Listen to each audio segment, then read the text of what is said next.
Dalangin po namin, Panginoon, ang mensahe na ito, dahil ito ay anibersaryo, dalangin po namin, Panginoon, na kayo ang mangusap sa amin. Bigyan mo kami ng mga puso marunong makinig at umunawa nito.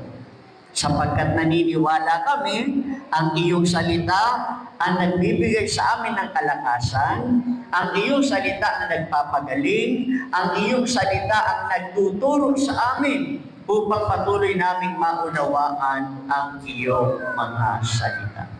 Pagpalain ang lugar na ito, pagpalain ang mga manggagawa mo, O Diyos, at higit sa lahat, pagpalain ang mensaheng aming pakikinggan. At inaangkin namin na kami lahat ay pagpapalain. Sa ngalan ng Ama, ng Anak at Espiritu Santo. Amen and amen. Okay, makakaupo na tayo sa presensya ng Diyos. Tayong lahat na nakarating dito, hindi po nasayang ang inyong pag-iisip na makarating dito, hindi po nasayang ang inyong plano, hindi po nasayang ang inyong pagparito. Dahil tiyak yun, pagpapalain tayo ni Yahweh El Shaddai. Ang mensahe po na ibabahagi ko sa inyo ngayon ay pinamagatan natin yung mabalisa. Pakiulit nga, huwag kayong mabalisa. Sabi mo sa katabi mo, huwag kang mabalisa.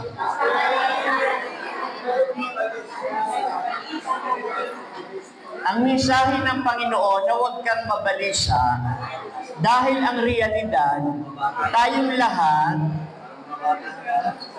may mga problema. Amen? Tayong lahat, dumaranas tayo ng mga pagsubok. Tayong lahat, dumaranas tayo ng sakit at karamdaman. Amen? Lahat tayo dumaranas ng mga pag-iisip na maaari nating ikabalisa. Kaya ang programa na ito, yung program sa anibersaryo ito na nagsasabing huwag kayong mabalisa, sapagkat ang sabi dito'y anuman ang ating mga problema, huwag nating ikatakot, huwag nating ikabalisa, sapagkat naniniwala tayong may Diyos na makagagawa ng lahat ng bagay. Ang punto ng binasa natin ngayon, mga kapatid, iwasan ang labis na pag-aalala. Iwasan po natin ito. Hindi po ito dapat ipagwalang bahala. Yung kalabisan ng pag-isip ng problema, yung kalabisan na pag-aalala sa karamdaman. Mga kapatid, kundi dapat itong tanggalin. Dapat itong tanggalin sa ating mga isip. Mga kapatid, ang bigat na isipin natin wala itong solusyon. Alisin natin yon, yung kabigatan na yung problemang kinakaharap natin ay walang solusyon. I-avoid natin yon, mga kapatid. Dahil ang lubhang pag-aalala ay hindi natin dapat ipagwalang bahala. Yung ating bigat ng problema sa asawa, sa kapatid, sa magulang, sa anak, sa negosyo o sa trabaho, maging sa mga karamdamang ating nararamdaman ngayon.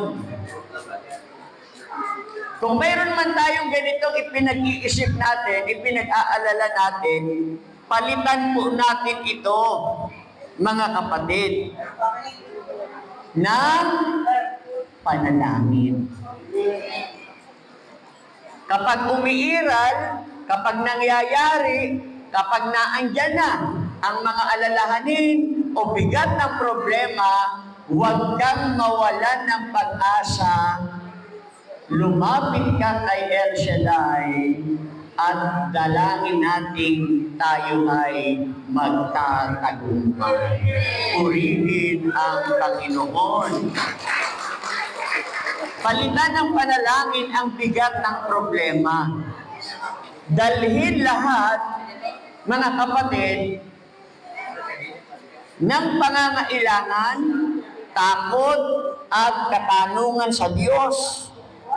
Tandaan po natin na siya ang may hawak ng lahat ng mga bagay na nangyayari sa atin. Alam po ito ng Diyos. Yung nangyayari sa atin, alam ng Diyos. Subalit, yung taong nananalangin, yan ay palatandaan ng pananampalataya. Nagtitiwala ka na kahit hindi pa nakikita ang kasagutan, naniniwala kang hindi tayo pababayaan ng Diyos. Yung malakas na palakpak sa Panginoon. Yun ang punto ng binasa natin kung bakit ang sabi dito, huwag kayong mabalisa tungkol sa anumang bagay.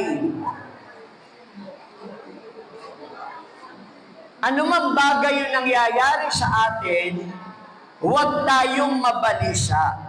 Sa halip, hingiin ninyo sa Diyos ang lahat ng inyong kailangan sa pamamagitan ng pananalangin may pasasalamat.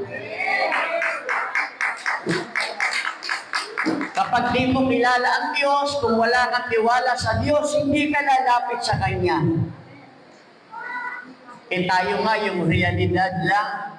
Kapag mayroon kayong taong naisip na makakatulong sa inyo, hindi kayo nag-aatubiling i-text, tawagan, sadyain, utangan, pakiusapan, dahil naniniwala ka na makakatulong sa iyo.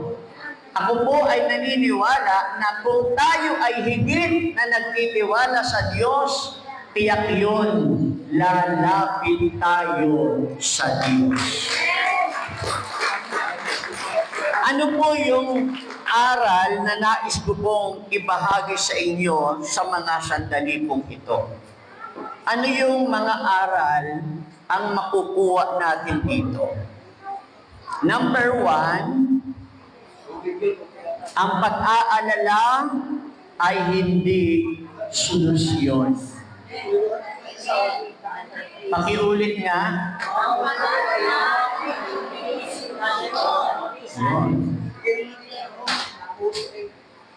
Wala itong dagdag na maganda kung ikaw ay nag-aalala. Sa halip ay nakakaubos yan ng lakas, nakakaubos yan ng oras at kapayapaan. Tandaan natin ito, ang aral, ang pag-aalala ay hindi solusyon. Pangalawa, ang panalangin ay ating kapahingahan. Pakiulit po. Ang panalangin ay ating kapahingahan. Kung bakit sinasabi ng tema ng programa na ito na huwag tayong mabalisa, dahil ang aral na ibig sabihin nito, ang panalangin ay ating kapahingahan. Kapag tayo ay nagdarasal, kapag tayo ay mayroong ugnayan sa Diyos, kung tayo ay may paniniwala na magagawa ng Diyos ang lahat ng bagay, nakakapahinga ka. Ang kapahingahan, hindi lang pag ikaw ay nakapasok sa mall at malamig, nasasabi mo, ay salamat, ang sarap magpahinga. Yung bagang napakainit dahil may sasakyan kang aircon, pupunta ka sa sasakyan mo dahil doon ay may aircon. Kaya masasabi mo, salamat at nakapagpapahinga ako.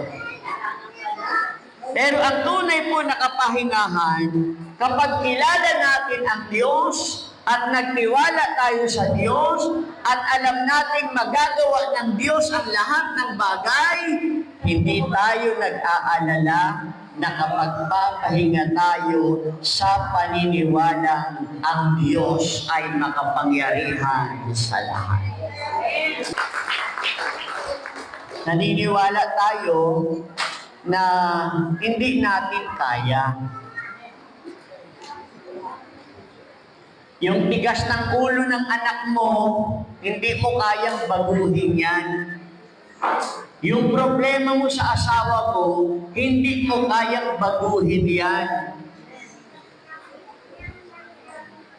Yung pagkalugi ng negosyo mo, hindi mo kayang pagtagumpayan yan. Tandaan po natin, apart on God, we can do nothing. Kapag ang Diyos ay wala sa atin o tayo ay wala sa Diyos, wala tayong magagawa. Mapasayuman ang lahat ng bagay sa daigdig na ito, kung tayo naman ay hiwalay sa Diyos, wala din. Dahil ang tunay na katagumpayan nakasalalay sa kamay ni Yahweh El Shaddai. Kaya ang tunay po na kapahingahan kapag tayo ay nananalangin.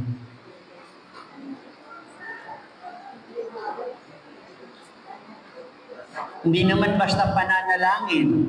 Dahil ang tunay na pananalangin, nakapagbibigay ng kapayapaan. Paano tayo napapayapa sa pananalangin? Kasi naniniwala ka, yung problema mo, matapos mong ibigay ito sa Diyos, panatag ka na. Hindi ka mapapanatag kung hindi totoo ang ating pananalangin. Ang pananalangin, hindi naman simpleng pananalangin eh. Ang ibig sabihin ng pananalangin ay pakikipag-usap sa Diyos. Hebrew chapter 11 verse 6. Sino man ang lumalapit sa Diyos ay dapat maniwalang may Diyos at siya ang nagbibigay ng gantimpala sa mga taong naniniwala sa Kanya. Dahil nawawalang bisa ang lahat ng ating ginagawa kung wala tayong pananampalataya. At kapag ang tao ay may pananampalataya, hindi ka mag-aalala sa lahat ng bagay. Purihin ang Panginoon. Pangatlong aral, ang pasasalamat ay nagpapatibay ng pag-asa. Ang pasasalamat ay nagpapatibay ng pag-asa. Parang ganito. Ito literal lang to ha. Realidad. Halimbawa, kayo ay nanghihiram sa akin. Naghihiram kayo ng 10,000, 20,000, 50,000. Nagbabayad naman kayo. Hindi naman kasapatan na yung utang mo ay binayaran mo sa akin, tapos na. Hindi ganon.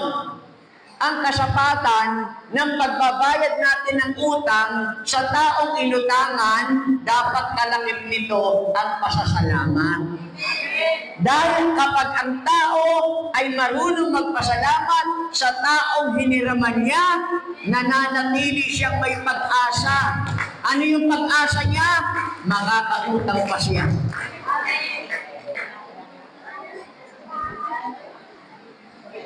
Naintindihan niyo po yun? Ang pasasalamat, mga kapatid, ay nagpapatibay ng pag-asa. Dahil marunong kang magpasalamat, naandun yung pag-asa mo. Na kapag naulit, na ikaw ay nagipit. At kapag naulit, na kailangan mo talaga ang bagay na yon, hindi ka mawawala ng pag-asa. Dahil yung taong inutangan mo at dahil marunong kang magpasalamat, patuloy pa rin tutulong sa iyo. Kung ang tao ay marunong magpasalamat, how much more ang Diyos. Tapat ang Diyos na nangako, walang naglingkod sa Diyos na kanyang pinabayaan. At ang di malirip, o ibig sabihin, hindi maarok, hindi lubusang maintindihan at hindi lubusang maunawaan, tuloy-tuloy na nangyayari.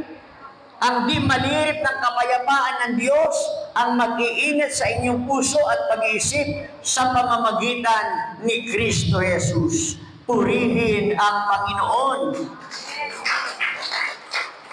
Kapag ginawa natin ito, ibibigay niya ang kapayapaang higit sa pang-unawa na mag-iingat sa puso at isipan natin. Sa pamamagitan ni Kristo Jesus. Totoo po yun. Yung kapayapaan ng Diyos ang mag-iingat sa puso natin. Yung kapayapaan na galing sa Diyos ang mag-iingat sa iniisip natin. Kaya subdulang mangyayari sa atin araw-araw, payapa ang ating buhay. Yung bagang sa gitna ng kaguluhan ng mga nangyayari ngayon, hindi ka nag-aalala kasi alam mo may Diyos na makapangyarihan sa lahat. Purihin ang Panginoon. Sa maikling pagtatapos po, ang panalangin ang ating sandata laban sa pagkawala ng pag-asa.